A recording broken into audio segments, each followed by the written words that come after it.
Hi, this is Lakshmi Priya. In this presentation, we are going to discuss the design of a stable multi-vibrator using IC555 timer. As I said already, we can design the multi-vibrators using analog ICs like IC741 or IC555, and also we can design these multi-vibrators using only the discrete components like transistors and resistors. So IC555 timer is an important analog integrated circuit which is used to generate the timing pulses.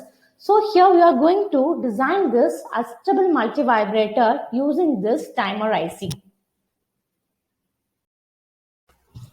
For the basic understanding, first we are going to discuss the functional block diagram of IC555 timer.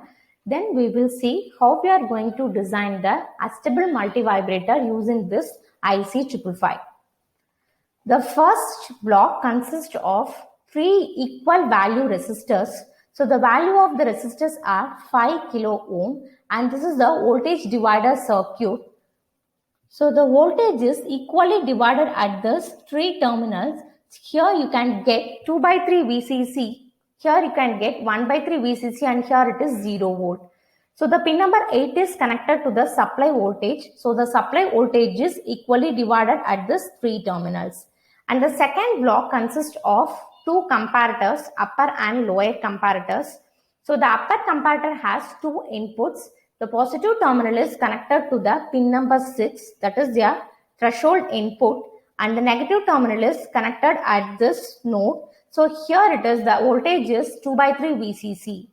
So on the output of the upper comparator is based on this comparison of these 2 inputs.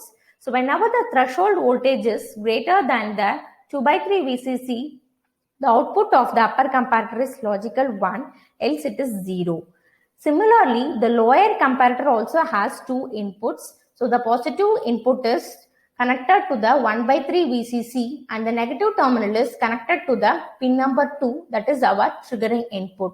So this trigger and threshold inputs are the external inputs given to this IC. So the output of the lower comparator is, so based on this 2 inputs, 1 by 3 VCC and triggering input. So whenever the trigger voltage is less than this 1 by 3 VCC, so the output of the lower comparator is logical 1, else it is 0. And the output of these 2 comparators are given as the input to this flip-flop. Here we are using the RS flip-flop. So we know the truth table of the RS flip-flop. In RS flip-flop, whenever the set input is 1, the output Q is 1, and whenever the reset input is 1, the output Q is 0.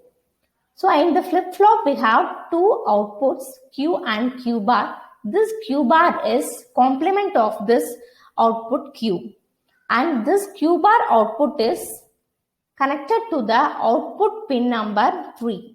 And this is also given as the input to this transistor Q1. So this transistor Q1 is the discharge transistor, and the pin number 7 is called as the discharge pin.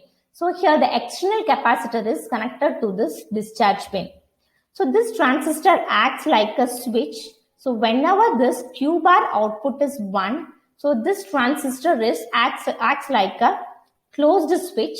So the external capacitor connected to this discharge pin start to discharge, and whenever this Q bar is 0, so this transistor acts like an open switch. So here we have no connections. So this is the circuit diagram of the stable multi-vibrator. We know that in a stable multi-vibrator, so both the states are unstable. So the output is continuously changes between its unstable states. So we will get the continuous square waveform here. And here we can see the 3 external components RA, RB and the C. So the value of this resistors and capacitor will decide the on and off time of our output waveform. So this is the same circuit diagram with its internal circuit IC diagram. So in a stable multi-vibrator, we have 2 time periods, T1 and T2. So the total time period is nothing but the addition of this charging and discharging time period. So during this 0 to T1, so the voltage across this capacitor is 0. So this voltage is given as the input to this terminal. So after connecting this 8th pin to the supply voltage, the supply voltage is equally divided in the 3 terminal. So here you can get the 2/3 VCC and here you can get the 1/3 VCC. So compare this 1/3 VCC with the 0 volt. So the positive terminal voltage is high. So this lower comparator output is 1. So this will set your flip-flop. So that is your Q is 1 and Q bar is 0. As Q bar is 0, so this will turn off this transistor. So this transistor acts like an open switch. So we don't have any connections here. So this capacitor will start to charge towards this VCC through this RA and RB.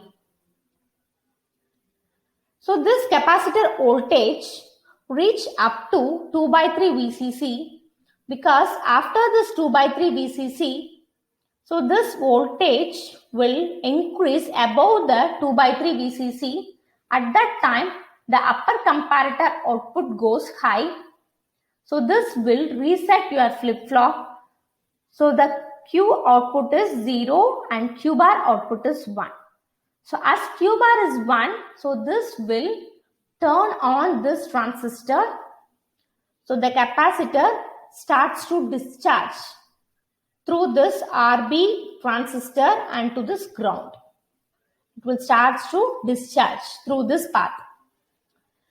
And this capacitor will discharge till 1/3 VCC because after this 1/3 VCC, so the voltage at this terminal goes low. This will again turn on this lower comparator. So again this output goes from low to high. So in this way, continuously we can get the square waveform in our adjustable operation. The capacitor voltage can be written as V of t equal to V final minus V initial times of e power minus t by RC. And we know that the initial voltage of this capacitor is 1/3 VCC. It is charging towards the supply voltage VCC. So the initial voltage is 1/3 VCC and the final voltage is VCC. And this capacitor charged up to 2/3 VCC during the time interval T1. So substitute these values here. So 2/3 VCC equal to VCC minus, so this final voltage VCC minus initial voltage VCC by 3 times of e power minus T1 divided by RA plus RB into C. Here the resistant value is RA plus RB because so during the time interval T1, the capacitor starts to charge through this RA and RB resistor. And further we simplify this equation.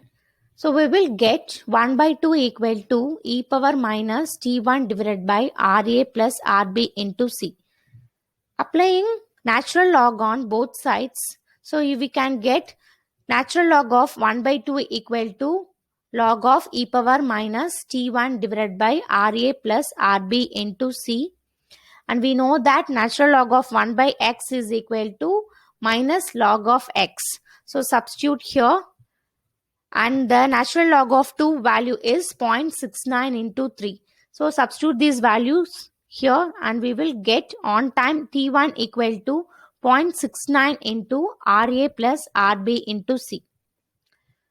And similarly for the off time, so that during the time interval T2, the capacitor starts to discharge from 2/3 VCC to 1/3 VCC only through this RB resistor.